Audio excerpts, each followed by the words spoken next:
Eu tenho percebido, nas últimas batalhas que eu tenho participado, que falta um elemento crucial para muita gente. No livro de 1 Coríntios capítulo 12, Paulo, ele falando sobre os dons espirituais, ele relata ali 9 dons, descritos ali como dons espirituais que Deus dá à igreja. E um deles chama-se dom de discernimento de espírito. Então isso é um dom. Nós somos homens naturais que vivemos uma vida espiritual. E além de uma vida natural, a Bíblia fala que existe um mundo espiritual ao nosso redor. Então, nós precisamos ter discernimento espiritual para poder entender que existe um inimigo. Efésios capítulo 6 diz que existe um inimigo. A nossa luta não é contra a carne nem contra o sangue, mas ela é uma luta espiritual. E que nós precisamos ter discernimento. Quando você olha os evangelhos, você vê Jesus ali muitas vezes ministrando e Deus dá discernimento a ele de entender o ambiente, o que está acontecendo, quem é de fato. Ele chega a discernir uma pessoa endemoniada e ele fala, é uma legião. Ou seja, uma legião romana consistia em 6.000 homens. E ele diz, olha, existe uma legião de demônios, não é um só não. É uma legião de demônios dentro de uma pessoa, é possível. Pessoas endemoniadas. Nós sabemos que existe um inimigo que quer nos destruir, porque nós somos aquilo que ele gostaria de ser. E a Bíblia diz que esse mundo jaz no maligno, então existe uma certa legalidade de Satanás para operar nesse mundo, por meio de seus demônios. E que a igreja, que é sal e luz desse mundo, é a frente de batalha. A Bíblia diz que Satanás cegou o entendimento dos incrédulos para que eles não creiam. Então nós somos aqueles que levam o evangelho e abrem os olhos dos cegos espirituais. Nós estamos edificando igreja. E toda vez que nós nos posicionamos dessa forma, nós vamos nos posicionar automaticamente contra o inimigo. A partir do momento que você se converte, que a Bíblia diz que você era inimigo de Deus, por conta do pecado, mas agora você entregou a sua vida a Jesus, foi perdoado pelos seus pecados, você se tornou agora filho de Deus e amigo de Deus, mas aí você arranjou um outro inimigo. Agora você tem um inimigo, que é o próprio Satanás. E ele quer destruir você, porque ele queria ser mais do que Deus. E por conta dessa arrogância, desse pecado, caiu, perdeu a glória. E aí um dia, andando por essa terra, ele encontra um homem que é a imagem e semelhança. Ou seja, no homem Deus fez tudo aquilo que ele gostaria de ser e não é. Então nós precisamos ter discernimento espiritual. Por isso que nós vemos ali no Novo Testamento, Paulo colocando muitas vezes, fazendo a analogia de um exército, de um soldado. Porque é isso que nós somos em Cristo. Nós estamos em guerra. Nós somos soldados, a igreja é o exército de Jesus nessa terra que caminha. E cada passo que a igreja dá é um passo que as trevas perdem. Cada vida que a gente alcança é alguém que o exército inimigo perde. Então nós precisamos ter discernimento espiritual. E toda vez que você é levantado para abençoar pessoas, para edificar a obra de Deus, o inimigo vai querer se opor contra você. E muitos estão sobre ataques do diabo e não conseguem fazer um diagnóstico correto do que está acontecendo em sua vida. Então muitos estão passando por isso, mas eles não conseguem discernir, eles não conseguem perceber. Conversando agora um pouco antes do culto com o Carlão, ele entrou nesse assunto de política, da questão do Brasil, e eu falei para ele, falei assim, não precisa ser espiritual, muito espiritual, para entender que isso aqui é diabólico o que está acontecendo. É muito claro. É trevas contra a luz. Por quê? Porque aqueles que estão se posicionando a favor da família, a favor da igreja. E nós percebemos claramente um grupo de pessoas enorme contra a igreja, contra a família, contra a vida. É diabólico isso. Não é natural isso. O o que nós estamos vendo no meio da sociedade, o que nós estamos vendo no meio das famílias, nos casamentos. Eu estava ouvindo uma matéria hoje de um menino que é trans, então virou menina. E, literalmente ele fez o processo de transição, inclusive de corte dos testículos e da parte íntima, com 4 anos de idade nos Estados Unidos, com permissão da mãe. Então nós vemos isso hoje. E eles estão querendo trazer uma normalidade àquilo que não é normal. E vai por mim, irmão, vai piorar. Quem está comigo sabe que há anos eu falo sobre pedofilia. Estão querendo normalizar a pedofilia. Aquilo que para nós era horrível, absurdo, e continua sendo, mas eles querem normalizar aquilo que é errado. Legalização de drogas e assim por diante. E muitos irmãos são tão naturais o tempo todo que não conseguem discernir que isso é espiritual. Estão sob ataques do diabo e não conseguem perceber que aquilo que ela está vivendo é um ataque espiritual. E como não discerne, não sabe reagir. E quando reage de forma natural.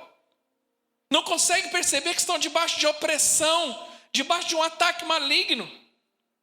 E uma vez que você não sabe lidar com esses ataques espirituais, as perdas podem ser irreparáveis para a sua vida, para o ministério, para a igreja. Porque muitos estão tombando no meio dessa guerra. Quantos irmãos trazem consequências horríveis para a sua família por não saber discernir um ataque espiritual? Quantos líderes jogam tudo para o alto e retrocedem no chamado por não saberem a lidar com ataques / pressão espiritual? Porque muitas vezes o ataque vem de forma de pressão. E nós precisamos discernir e responder de acordo. Porque se nós não soubermos, o diabo vai vencer. Porque a grande arma do diabo, ao contrário que muitos imaginam, não é aparecer e meter medo nas pessoas. Ele não vai chegar e eu sou o diabo. Se ele fizer isso, é forte, você tem medo de macumba, imagina do diabo em si. Ele não vai aparecer, a artimanha, a tática dele é justamente ao contrário. Eu estou lá, mas eu não mostro que eu estou. Por isso que a Bíblia diz que lá no Éden ele era uma serpente. Qual que é a grande arma da serpente? De uma cobra. Ela consegue estar num ambiente sem ser notada. Quem já foi de roça, quem já andou no mato, sabe disso. Você tem que andar com muito cuidado, porque às vezes não percebe que ela está ali, você só percebe depois que ela picou, porque a artimanha dela, ela tem essa capacidade. A cobra não fica dançando para você, falando, estou aqui, ó. Porque se você vê uma cobra, você foge. Então a artimanha do diabo é essa, ele se esconde de uma forma tão sutil. E muitos de forma natural não conseguem perceber e colocam às vezes, não é nada não, é outra coisa, mas não é o diabo. E aí não conseguem reagir da forma adequada. Mas no momento em que a pessoa reconhece o diabo, repreende, amarra e manda embora, a luta acabou. Porque por mais que a cobra estiver ali, quem aqui pode ter que você já tenha passado por isso. Você está andando, alguém fala assim, tem uma cobra lá, o que você faz? Você vai por outro caminho, ou você vai lá e dá uma... Literalmente, não faça isso, isso é crime, não está correto, deixa a bichinha lá, tá? Estou falando do diabo. Você vai repreender. Você precisa ter discernimento espiritual. Opa, isso aqui é do diabo. Não, ele está ali. Então nós precisamos ter esse nível de revelação. E como nós podemos identificar um ataque espiritual? No livro de 1 Reis, capítulo 18, tem uma história interessante. Eu vou resumir aqui. A Bíblia fala que Elias faz um grande desafio aos profetas de Baal o povo estava idolatrando, o povo estava se perdendo, Israel estava em decadência espiritual, econômica, crise geral. Aí Elias, direcionado por Deus, vai lá e faz um desafio e fala assim: vamos fazer um desafio. Vocês têm Baal, que é uma idolatria, um deus pagão, e eu clamo a Deus. Então vocês montam um altar lá, eu monto aqui. O Deus que responder com fogo é Deus. E aí ele vira para o povo e fala: vocês precisam definir o que vocês querem da vida. Ou Deus é Baal, como diz Jesus lá em Mateus, capítulo 6, se eu não estiver enganado. Ninguém pode servir a dois senhores.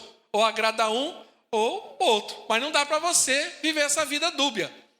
E aí, a Bíblia diz que 450 profetas de Baal, mais 400 profetas de Acera, que era a esposa de Baal ali. Tá? Então, o diabo tem até a esposa ali, o negócio. Aí, a Bíblia diz que eles clamaram, nada aconteceu, porque, claro. E aí, Elias faz uma oração que dá 2 versículos ou 3 versículos. Deus vem e responde com fogo, uma glória, o povo vê, fica ali o culto, todo mundo adorando, eles vão lá, destrói tudo lá que é de Baal. Uma grande vitória espiritual. Deus foi exaltado, Deus foi honrado, Deus foi glorificado. Elias ali foi usado por Deus de forma poderosa. Porém, naquele período existia um rei chamado Acabe. E ele tinha uma mulher chamada Jezabel. O casal Acabe e Jezabel, ele é o tipo casal feira. Quitanda, é o casal quitanda. Ele era um homem banana e ela a mulher abacaxi. Ele pangão, passivão, e a mulher que mandava no negócio. Mulher um problema. E a Bíblia diz que aquela mulher fica enfurecida e fala: agora eu vou perseguir Elias, esse maldito. E ela começa a perseguir Elias. Elias, quando começa a sofrer essa perseguição, Elias foge. E entra em depressão e quer se matar. Acabou de ter uma vitória, acabou de ver a glória de Deus, acabou de ver tudo isso. Mas praticamente do dia para a noite ele entra em depressão e quase se mata. Isso está descrito em 1 Reis 19. Abre comigo lá, por favor. Primeiro livro de Reis 19. Versículo 1 diz assim: ora, Acabe contou a Jezabel tudo que Elias tinha feito e como havia matado todos os profetas à espada. Por isso Jezabel mandou um mensageiro a Elias para dizer: que os deuses me castiguem com todo rigor, se amanhã nessa hora não fizer com a sua vida o que você fez com eles. Elias teve medo, foi intimidado, né? Fugiu para salvar a sua vida. Em Berseba de Judá ele deixou seu servo e entrou no deserto, a caminho de um dia. Chegou a pé até Giesta, sentou-se debaixo dele e orou, pedindo a morte. E disse: já tive o bastante, Senhor. Tira a minha vida. Não sou melhor do que os meus antepassados. Depois se deitou debaixo da árvore e dormiu. De repente o anjo tocou nele e disse: levanta-se e coma. Elias olhou ao redor e ali junto da sua cabeça havia um pão assado sobre brasas quentes e um jarro de água. E ele comeu e bebeu e deitou-se de novo. E o anjo do Senhor voltou, tocou nele e disse: levanta-se e coma, pois a sua viagem será muito longa. Então ele se levantou, comeu e bebeu, fortalecido com aquela comida. Diga, fortalecido com aquela comida. Amém.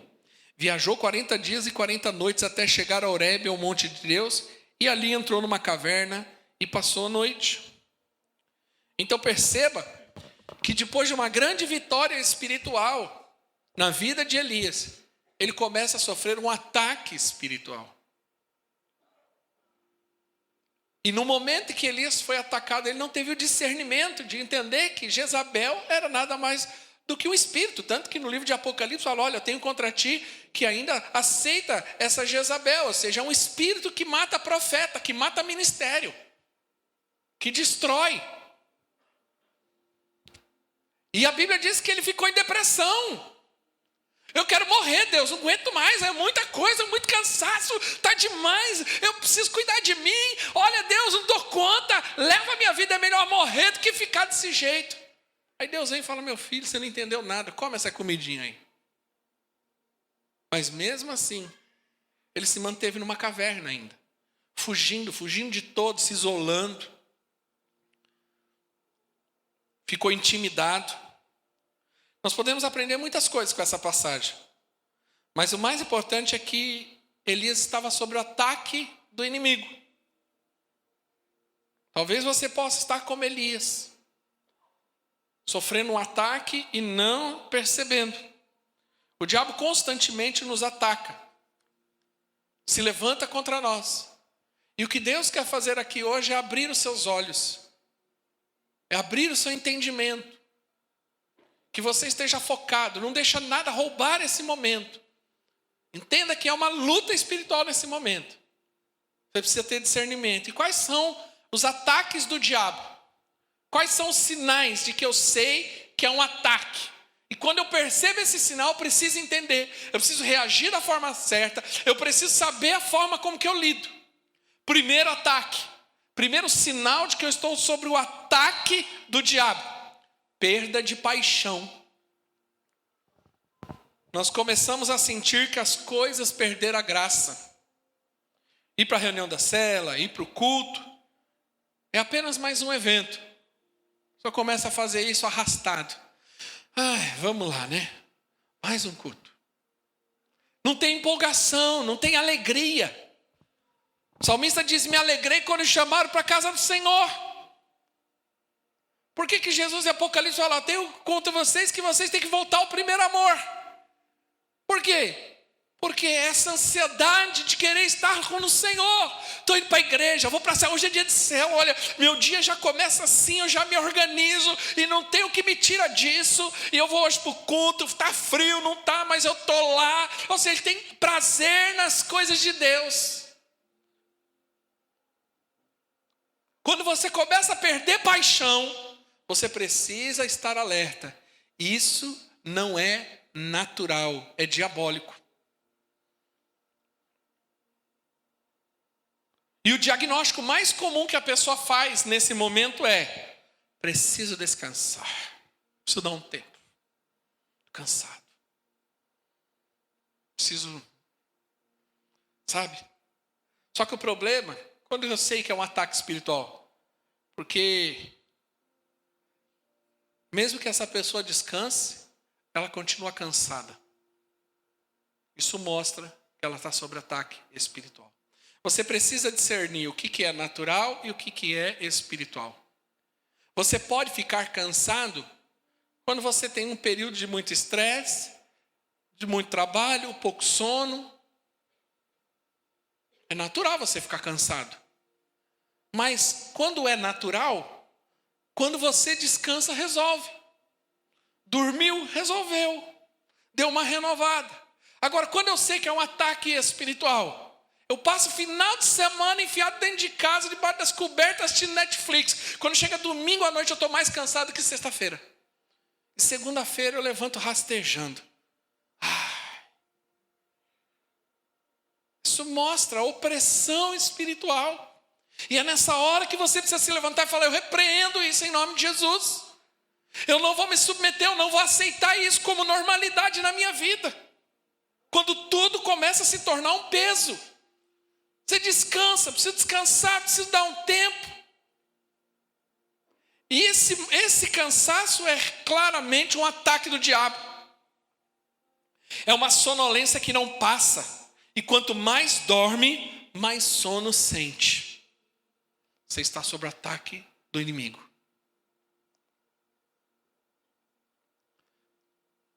1 Reis 19:4 diz assim, que ele disse assim: ele mesmo, porém, se foi ao deserto o caminho de um dia, e veio e se assentou debaixo de um zimbro, que é uma árvore, e pediu para si a morte, e disse: basta, toma agora, ó Senhor, a minha alma, pois não sou melhor do que os meus pais. Você percebe?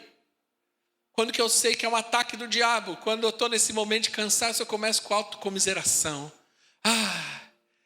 Tadinho de mim, estou cansado. Elias está cheio de acusação. Deixa eu te falar uma coisa. Todas as vezes que você sente pena de você, é o capeta cochichando no teu ouvido. Vou repetir. Abra os ouvidos. Toda vez que você começa a sentir pena de você, tadinho de mim. Tadinho de mim, coitadinho de mim, olha. Ó Deus, olha, só eu faço, ó Deus, é isso. Deixa eu te falar uma coisa, isso é voz do diabo no teu ouvido. Nessa hora você tem que falar, cala a boca em nome de Jesus.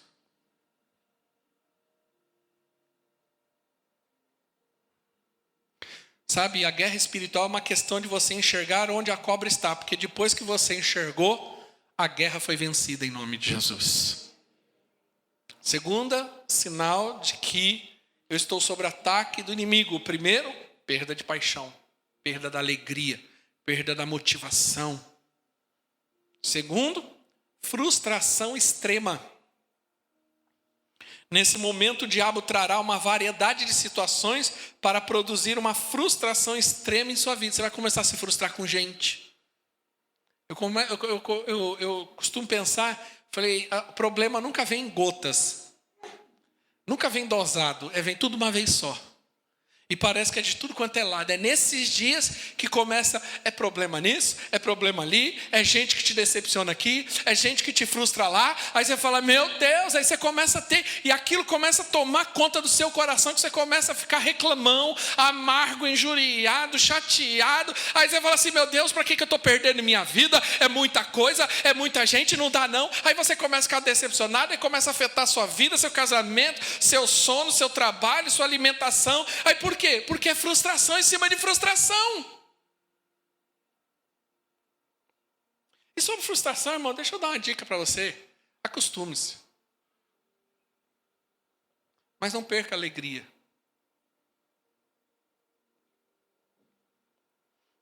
Porque o diabo ele vai criando um monte de situação. E quando você pensa que tá bom, vem outra. Entendeu? Quando você põe a cabeça para fora da água, vem outra onda. Meu Deus do céu. Vai por mim. Estou virando PhD. Mas tenho aprendido também a discernir isso.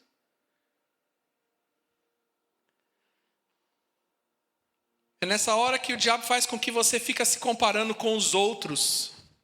Porque você está tão decepcionado, é problema com gente, é decepcionado. Aí é nessa hora que você percebe que você está endividado, é problema nisso, nada começa a dar certo. Aí você começa a se comparar. E aí que eu acho que é nessa hora que você precisa ter discernimento espiritual. Deixa eu te dar uma dica de ouro nessa história. Nesses dias, deixa eu te dar uma dica, não entra na rede social, para o teu bem. Porque na hora que você entra na rede social, você começa a ver que sua vida é uma droga. Ah, não pode ser. Está todo mundo feliz?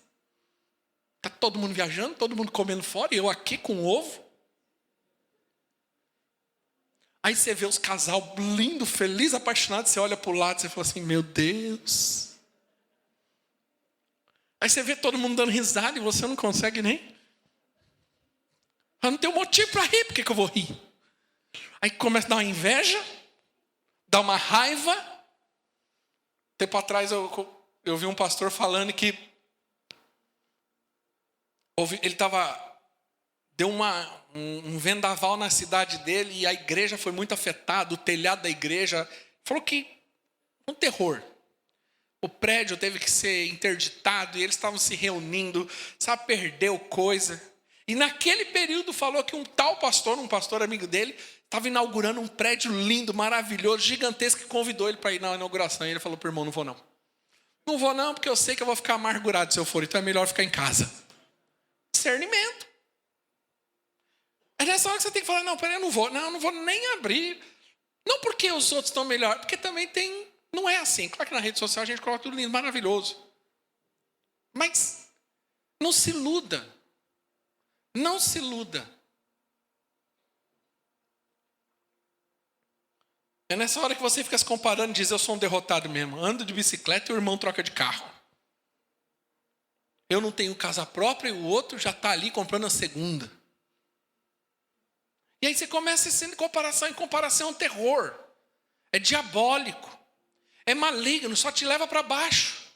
Porque quando a gente se compara, a gente sempre se compara com quem está melhor do que a gente. Você nunca se compara com quem está pior do que a gente. Ninguém sai daqui do pé da igreja, para ali no farol ali, tem um irmãozinho que fica assim, já viu ali perto do Covabra? Fica assim o tempo todo de chinelo, num frio danado.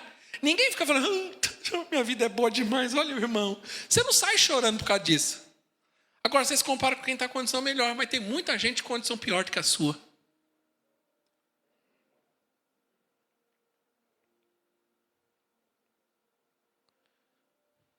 Diante de um ataque do diabo, parece que ficamos fixos apenas em problemas. Você só fala do problema, o assunto é o problema, e parece que só tem o seu problema, e você deixa de olhar para outras coisas. É nessa hora que a ingratidão toma conta, a amargura toma conta. O que eu faço muitas vezes nessa hora é orar pelo meu coração, porque eu falo, Deus, não deixa meu coração amargar. E o remédio para a ingratidão é a própria gratidão. Deus, obrigado. Que até aqui o Senhor me ajudou. Senhor, eu te louvo. Aí você começa a agradecer, paz. O diabo não quer ver você louvando ao Senhor, ele quer ver você reclamando. Você fica lá reclamando. Eita, por quê? Ah, por que isso? Olha aqui, isso, aquilo. Aí você fica reclamando, e o diabo, eita. Aí quando está no culto, chega no culto, adoramos a Deus. Levanta a mão. Entendeu? Não, hoje eu não estou bem. Irmão, é nessa hora que você tem que reagir. O sacrifício de louvor é nessa hora. Entendeu? É nessa hora que você tem que falar assim, eu vou adorar, independente do que aconteça. Estou aqui para glorificar o nome do meu Deus. Eu não vou me calar, eu vou continuar glorificando, porque eu sei que em Deus eu tenho vitória. É nessa hora, igreja. O diabo não quer, ele não aguenta. Na hora que ele começar, ele vai falar assim, meu Deus, o que está acontecendo? Quanto eu mais eu bato, mais ele adora, eu vou parar. Gosto de Jó, né? A Bíblia diz que ele não atribuiu a culpa a Deus, mas continuou glorificando. Nu eu vim, nu eu voltarei, exaltado, glorificado seja o nome do Senhor. É essa a resposta. Quando você fizer isso, o diabo sai correndo, o demônio sai correndo, porque ele não aguenta. Põe um louvorzão e sai estourando as caixas lá em casa. Vou adorar. Todas as vezes que vem aquele pensamento, só eu, só acontece comigo, só na minha família, é porque estamos debaixo de um ataque do diabo. Isso para mim é uma certa presunção até, né? Que a pessoa se acha tão linda, maravilhosa, que ela acha que o diabo está só preocupado com ela. Mas isso acontece comigo? Irmão, você não sabe a história dos outros. Ah, mas não acontece nada com os outros, é porque os outros não falam. Mas acontece, não vai por mim. Tem coisas que são muito mais comuns do que você imagina. Como pastor, eu sei. É muito comum.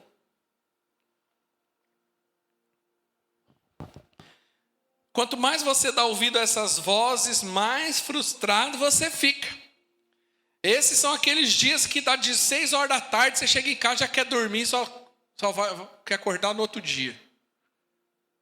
Ah, hoje eu não vou não, hoje eu não vou na célula. Dormir. Ah, hoje eu não vou na reunião de igreja. Não vou não, me chamaram, não vou não, quero ficar em casa quieto. E aí que é o problema, porque é nessa hora que você fica processando o problema o tempo todo. Entendeu? Fica ali. Elias estava tão esgotado emocionalmente, espiritualmente, fisicamente, que não conseguia focar na realidade. E esse é o perigo, é o engano. Quanto mais esgotado você está, mais demônios conseguem inserir mentiras na sua mente. Porque a pessoa fica ali processando. Não, quero ficar quietinho, mas ela não fica quieta. A cabeça dela fica ali o tempo todo e vai alimentando, e vai alimentando, e vai crescendo, e vai crescendo. E ela não percebe, quando vai ver, ela é tomada. Terceiro sinal, confusão sobre o propósito. Você começa a ter dúvida do propósito de Deus para a sua vida. Você começa a duvidar do chamado de Deus. Será que é isso mesmo? Antes, o que era um testemunho virou uma obra do acaso. Então ela testemunhava, não, porque um dia aconteceu isso, aí a pessoa veio, do nada falou comigo, foi de Deus. Agora não, falar, eu acho que foi uma obra do acaso, aconteceu, o cara passou, trupicou, falou, mas eu acho que... Antes o que era sinal de chamar de Deus, agora é engano do irmão. Aí, irmão, acho que ele falou da carne. Acho que ele sabia alguma coisa da minha vida, viu? Você começa a duvidar do chamado de Deus, dos sonhos de Deus para a sua vida. Ah, eu acho que eu não nasci para ser feliz, não. Eu acho que os outros podem ser felizes, mas eu não. Não. Os outros podem ser abençoados, mas eu não. Ah, não, acho que isso não é para mim, não. Quando você começa com esse tipo de argumentação interna, você precisa discernir. Opa! Cala a boca, Satanás. Eu sou chamado de Deus, sou filho de Deus, sou abençoado por Deus. Quem está entendendo, diga amém.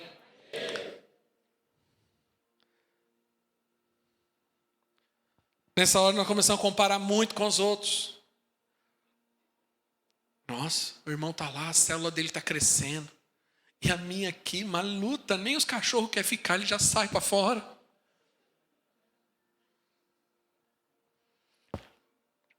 Quando você não percebe que é um ataque maligno, pobre da esposa, do esposo, dos irmãos de célula, do pastor. Sabe por quê? Porque diante da crise a pessoa quer um culpado, que não seja ela.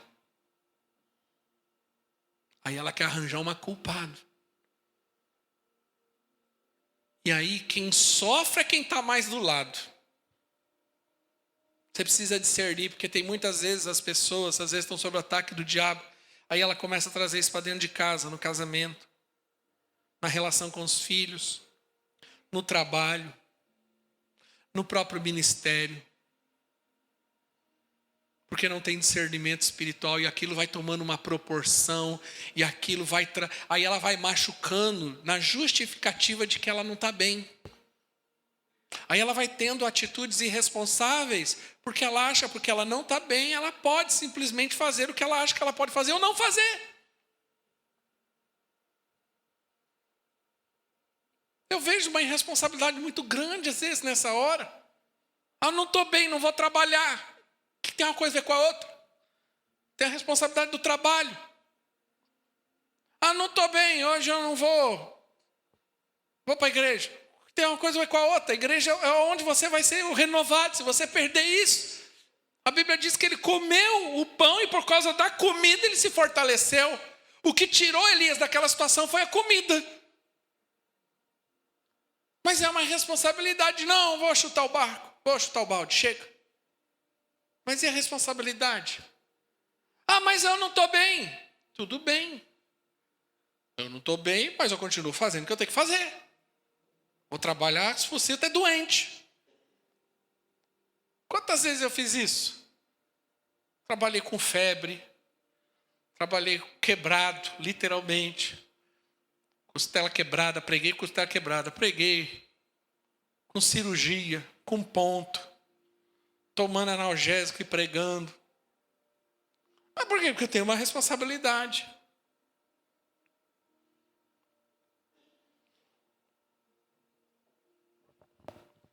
Quarto sinal, falta de paz, lentidão e cansaço. Todas as vezes que você começa a ouvir demais, o pensamento em sua cabeça que você precisa descansar, ficar sozinho, longe da igreja, é um sinal que você está perto de cair no pecado. Vou repetir. Discernimento espiritual, igreja. O que você precisa discernir? Muitas vezes a voz na sua cabeça. O diabo muitas vezes sopra. A Bíblia diz em Efésios que ele lança setas inflamadas. O que são setas inflamadas? São pensamentos que são desconexos com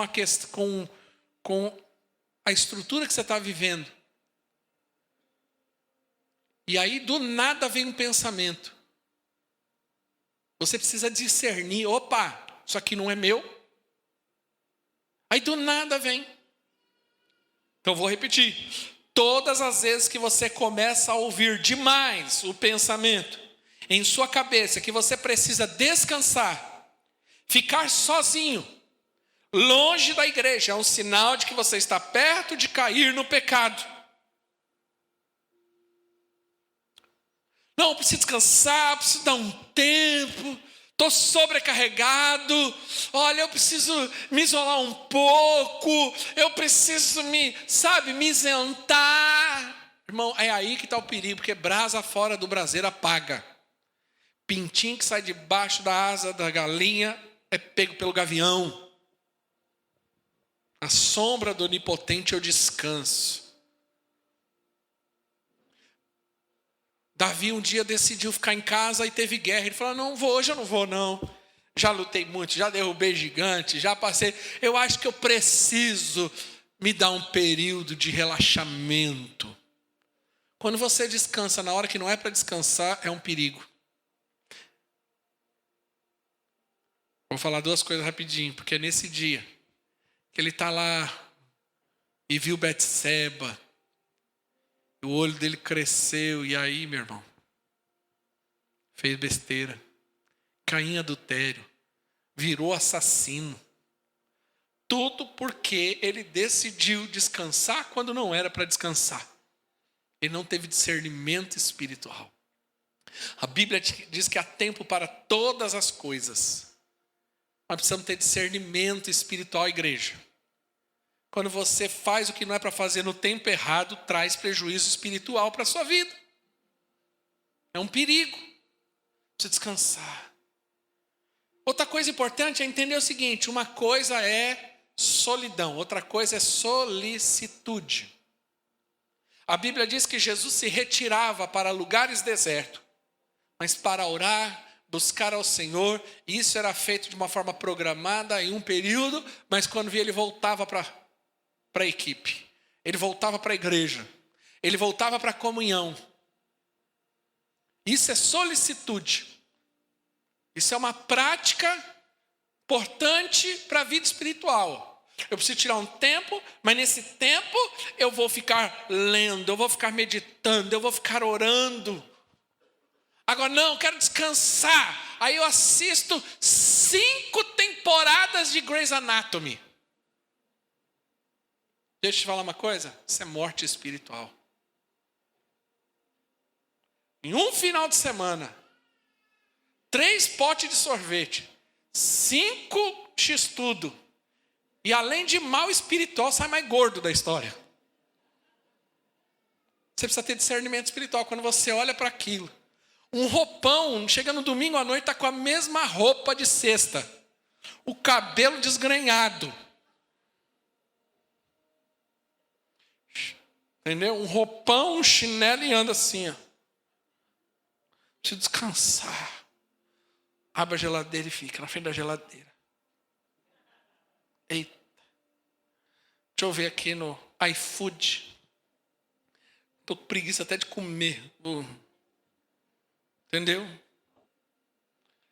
Às 3:30 da manhã está lá no celular.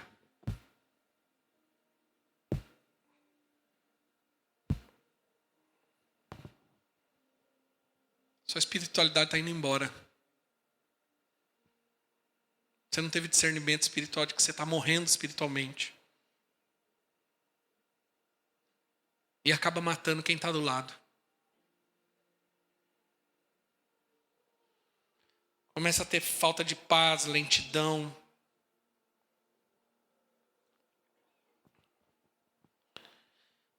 A Bíblia diz em Provérbios 18, diz assim: quem se isola busca interesses egoístas e se rebela contra a sensatez.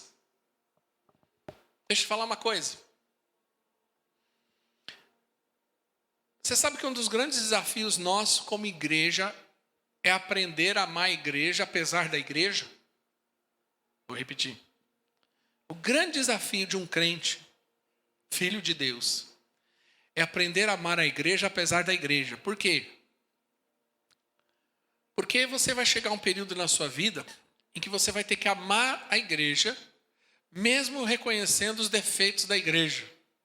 Porque a beleza da igreja não está na noiva. Deixa eu falar o que o Senhor tem falado comigo esses dias.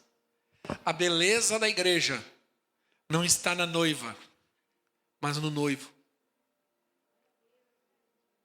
Se você olhar para a igreja e falar, não quero nem fazer parte disso. Como tem gente problemática, inclusive eu, e eu só acho que eu sou o pior deles. Como tem confusão dentro da igreja? Sim, você está dentro dela, vai ter confusão. Como tem gente difícil, inclusive eu e você. Mas a beleza da igreja não está na noiva, está no noivo. A expectativa é com o noivo e não com a noiva. A noiva só tem uma função, ela se prepara, mas o olhar da noiva está no noivo. Eu quero ver o noivo, eu não vejo a hora do noivo. Grita noivo, fala noivo, toca a trombeta noivo, eu quero estar com o noivo. Porque a beleza da igreja está no preço que a igreja foi paga, no sangue de Jesus que foi derramado na cruz. Quando aqueles homens, quando a Bíblia diz que Davi tem sede de uma certa fonte de água, a Bíblia diz que aqueles homens valentes de Davi atravessam o exército inimigo, o acampamento inimigo, vai lá, pega água para Davi e vem, traz o copo d'água, fala, Davi, a gente quer te honrar com esse copo d'água. A Bíblia diz que Davi só suspirou, falou, como eu gostaria de uma aguinha daquela fonte.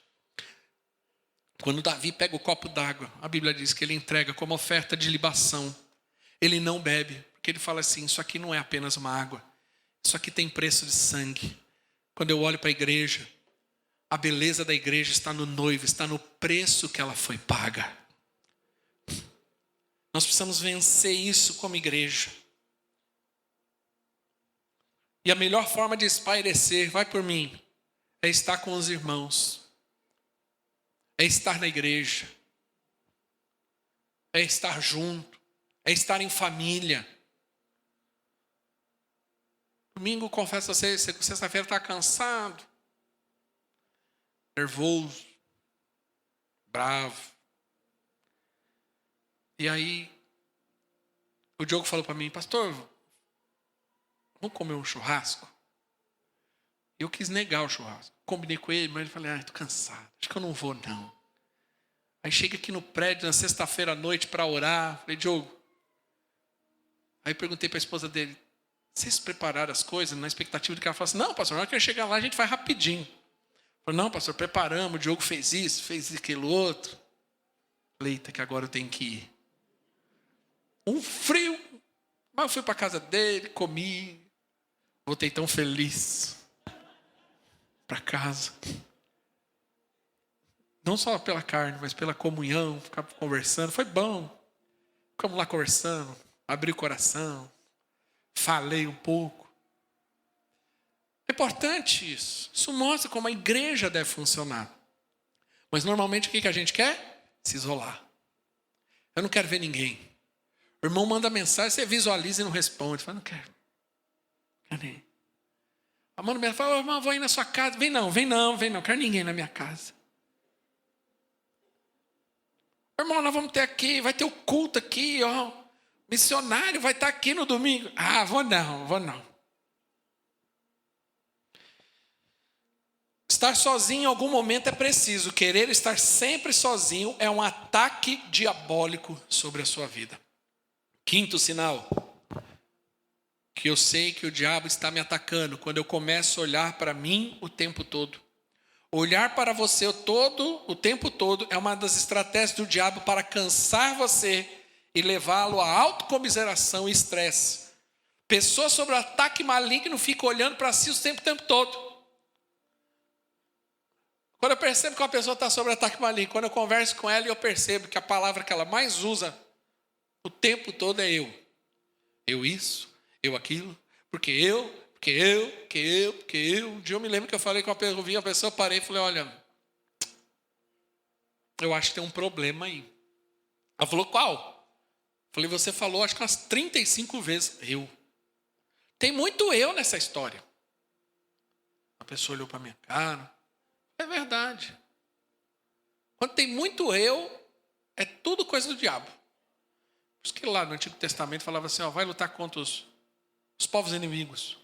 Jebuseu, não sei o que, fariseu, é tudo eu, pode ver. Gigaseu, não sei o que. Quando tem muito eu, é diabólico. Porque a pessoa começa a olhar muito para si. Porque eu, o tempo todo, sabe?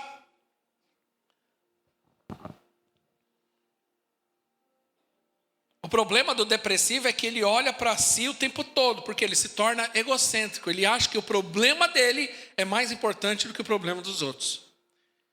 E muitas vezes a pessoa nessa condição, ela acaba não percebendo que às vezes tem gente numa condição pior do lado dela, mas ela está tão centrada em si, que ela não consegue ter a sensibilidade de perceber que há pessoas com uma condição pior do que a dela. E até justificável não ajudar. Por que eu vou ajudar? Eu também estou mal. Ela não entendeu que existe uma dinâmica poderosa aí. Enquanto Elias estava envolvido, olhando para as situações, tentando resolver as situações, ele estava bem. Quando ele se isolou e começou a olhar para ele entrou em depressão. A depressão é quando eu começo a olhar muito para mim.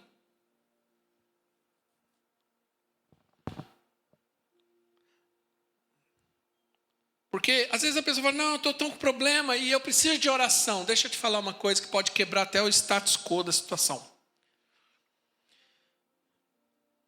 Às vezes, a cura que você precisa não está na oração que alguém vai fazer por você, mas a oração que você pode fazer por alguém.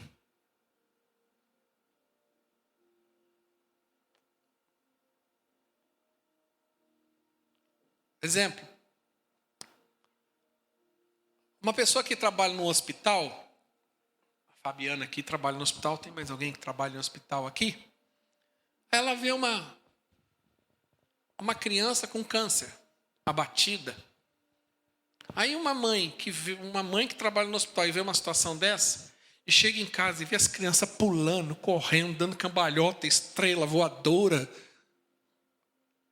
Ela fala assim, poxa vida, ela se sente grata, porque ela vê a importância de uma criança saudável.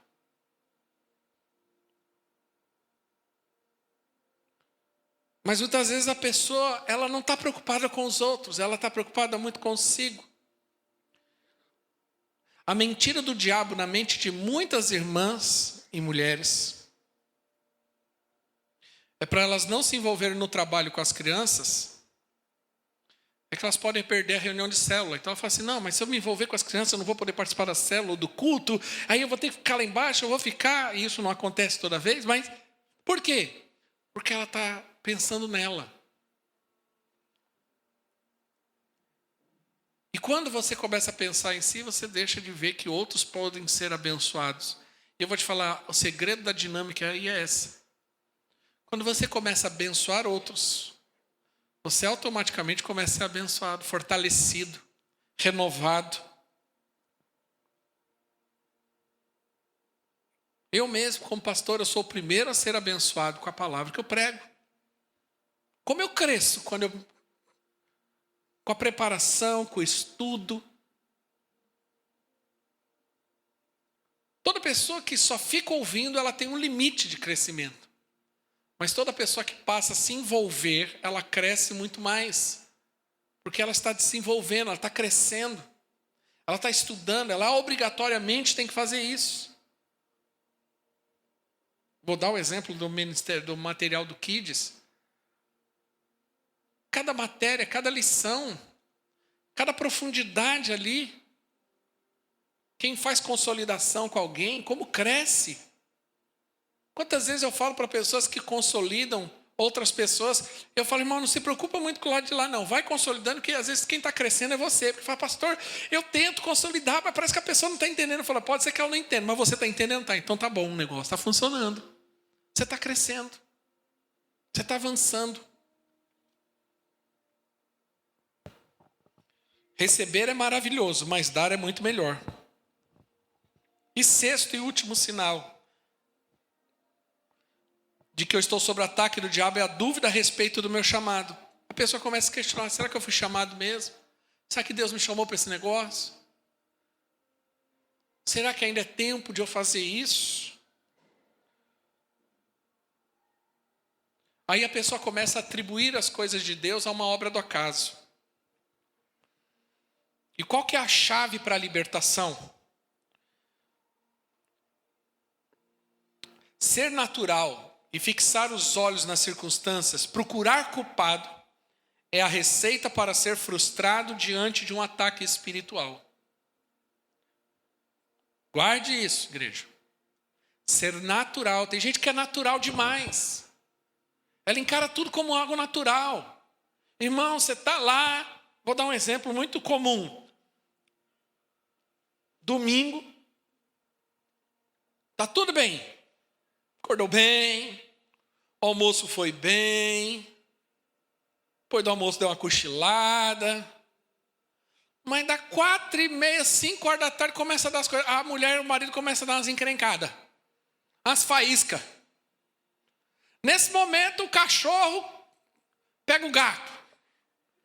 Aí não sei o que acontece. Irmão, aí virou uma confusão dentro de casa. Eu não vou no culto. Ele não discerniu que é um negócio do diabo para ele não ir, para tirar a paz dele, para tirar o propósito dele. Não, eu acordei, olha, com vontade de ir no culto, mas aí aconteceu tudo, não consegui ir. Chegou no último momento, às 6 horas da tarde, eu não consegui sair de casa. Você não percebe que é o diabo fazendo você de trouxa?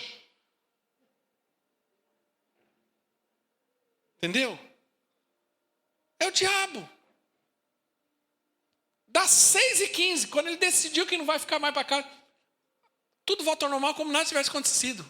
É só love entre o marido e a mulher. Você fala assim, que demônio é esse? Sempre na hora do culto. Tudo acontece no dia de célula para eu dar desculpa porque eu não vou na célula. Tudo. Já percebeu?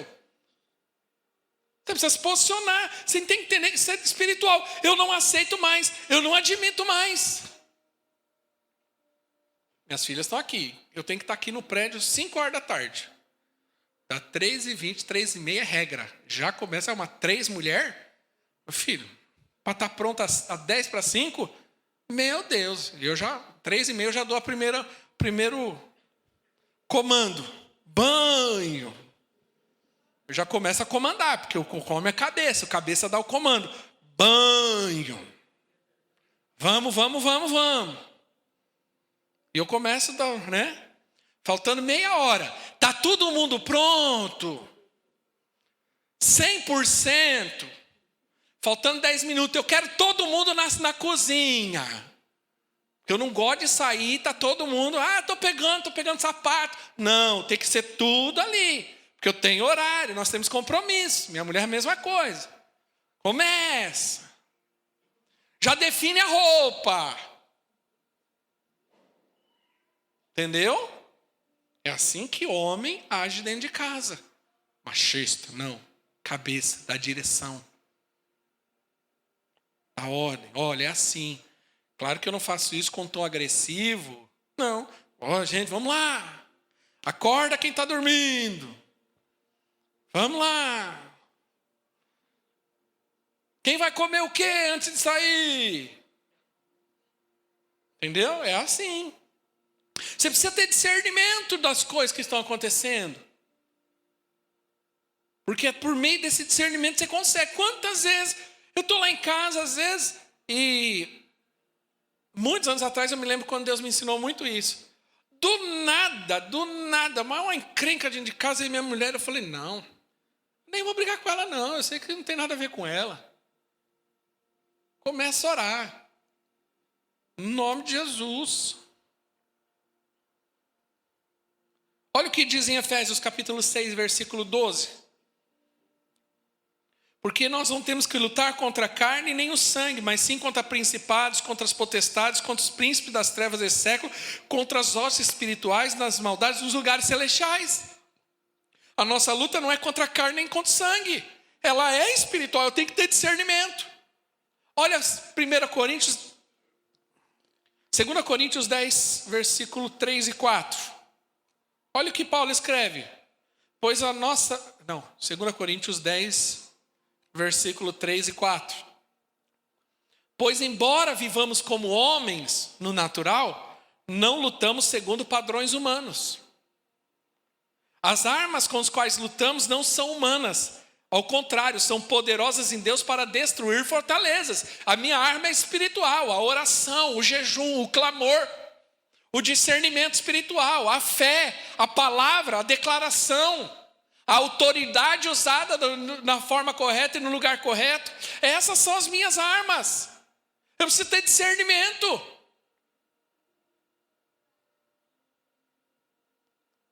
Você precisa ter discernimento. A Bíblia diz que o diabo pode até se vestir de um anjo de luz e aparecer.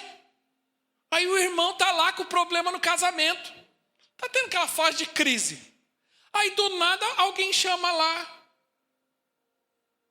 a pessoa, sei lá, às vezes uma amiga, alguma coisa. Aí ele vê uma moça bonitona, arrumadona, ele fala assim: eita, que eu tô com a bola toda. Rapaz, isso é feio, é o diabo que está aparecendo para você. Não, olha aqui. Uma moça bonita dando bola para mim. Rapaz, uma mão bonita bola para você, meu filho. Porque é o diabo, não é porque você é bonito. É fato. Existem realidades que você precisa discernir. Não, olha aqui, a minha mulher não está nem aí para mim, mas olha aqui, essa aqui está me chamando de meu bem. Ai, ai, ai, isso aí, irmão. Meu bem, bem trouxa.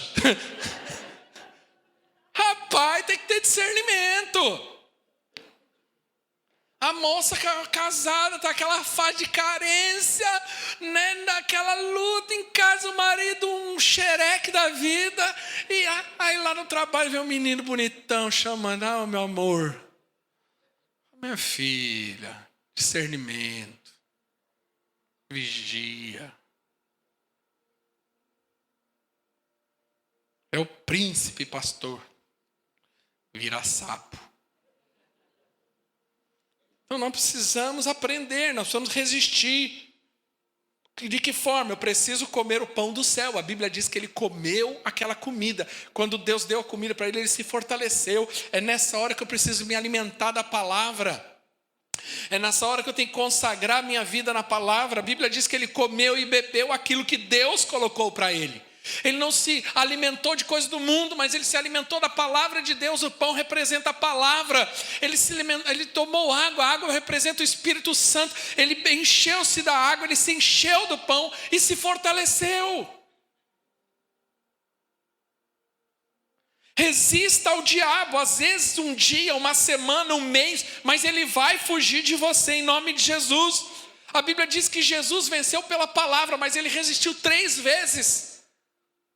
Precisamos resistir. Quebre o ataque com uma atitude de fé. É interessante, 1 Reis capítulo 19, que depois que Elias passa por isso, ele mesmo assim ele continua dentro de uma caverna, se escondendo, fugindo de Deus, fugindo de tudo. E no versículo 10 diz assim, 19:10, e ele respondeu: tenho sido muito zeloso pelo Senhor, o Deus dos exércitos. Os israelitas rejeitam a tua aliança, quebram os seus altares, matam os seus profetas à espada. Eu sou o único que sobrou e agora também estão procurando matar-me. E o Senhor disse: saia e fique no monte, na presença do Senhor, pois o Senhor vai passar. Então veio um vento fortíssimo que separou os montes e esmigalhou as rochas diante do Senhor, mas o Senhor não estava no vento. Depois do vento houve um terremoto, mas o Senhor não estava no terremoto. Depois do terremoto houve um fogo, mas o Senhor não estava nele. E depois do fogo houve um murmúrio, uma brisa suave. Quando Elias ouviu, puxou a capa para cobrir o rosto, saiu e ficou na entrada da caverna. Nós precisamos usar a fé, mas às vezes, na questão da fé, às vezes nós estamos querendo coisas espetaculares, grandiosas, sobrenaturais, e às vezes Deus não se move assim. Deus fez o seguinte: Elias, sai da caverna e olha para aquilo que eu vou te mostrar. Nós precisamos olhar para o lugar certo. A Bíblia diz que Jesus é o autor e consumador da minha fé. Quanto mais eu olho para Ele, mais fé eu tenho. Quanto mais eu olho para mim ou para a circunstância ao meu redor, mais incrédulo eu me torno. Então o que eu faço? Me alimento. Como que eu venço a luta contra o diabo? Eu me alimento da palavra, me fortaleço na palavra. Eu olho para Jesus, não olho para a circunstância, não olho para o problema. Mas o que eu faço? Eu preciso entender a expectativa. Jesus falou, o texto diz que Deus veio num terremoto, falou: não estou no terremoto. Veio no fogo, não estou no fogo. Veio nisso, não estou. Mas veio uma brisa suave, Deus estava lá. Que é isso? Às vezes a gente quer coisas sobrenaturais, que vem um rebuliço. Às vezes Deus já está fazendo milagres, mas são pequenos e você não está percebendo. É uma coisa pequena e eu preciso crer. A nuvem pode ser do tamanho de uma mão de um homem, mas eu quero te dizer, vai vir uma enxurrada depois. Eu creio, eu não ignoro o dia das pequenas coisas, os pequenos começos. Às vezes são coisas simples do nosso dia a dia, um mimo que Deus faz com a gente. Um mimo, uma coisa que se você tem discernimento, você fala assim, meu Deus, Deus está nesse negócio. É o refrigério. Às vezes eu estou com sede e às vezes eu estou esperando uma enxurrada d'água. Aí Deus vem e me dá um copinho desse, mas só um copinho desse já resolve alguma coisa nesse momento. São coisas pequenas, uma palavra, um abraço, uma mensagem, uma oração.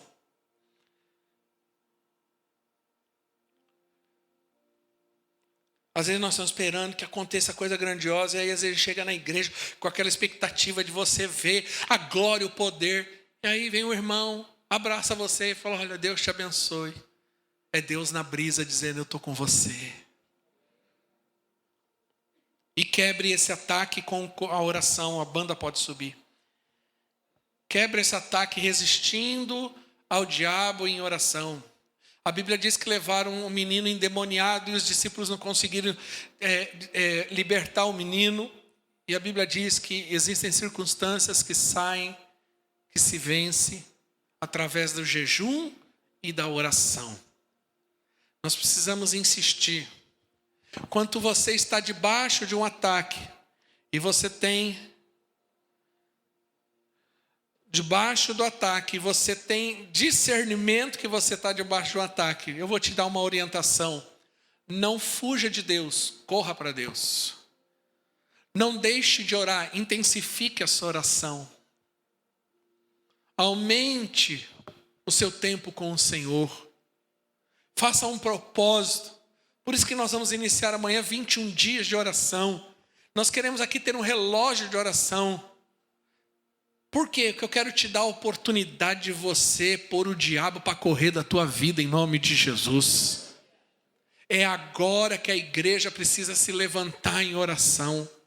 Eu creio que nós vamos viver coisas sobrenaturais de Deus na nossa vida. Mas agora eu quero convocar a igreja para isso. Para se posicionar como um exército. Está com dificuldade no teu casamento? Intensifica a oração. Ah, mas ele não quer orar comigo, começa sozinho, uma hora a pessoa vai. Começa. Dá o primeiro passo. Tenha a primeira atitude de fé. Se levante e fale em nome de Jesus, eu não aceito mais essa circunstância na minha vida. Eu não admito mais isso. Eu não admito mais eu ser prisioneiro desse pecado. Eu não admito mais a minha casa debaixo dessa opressão. Eu não admito mais essa circunstância. Quem está entendendo, diga amém.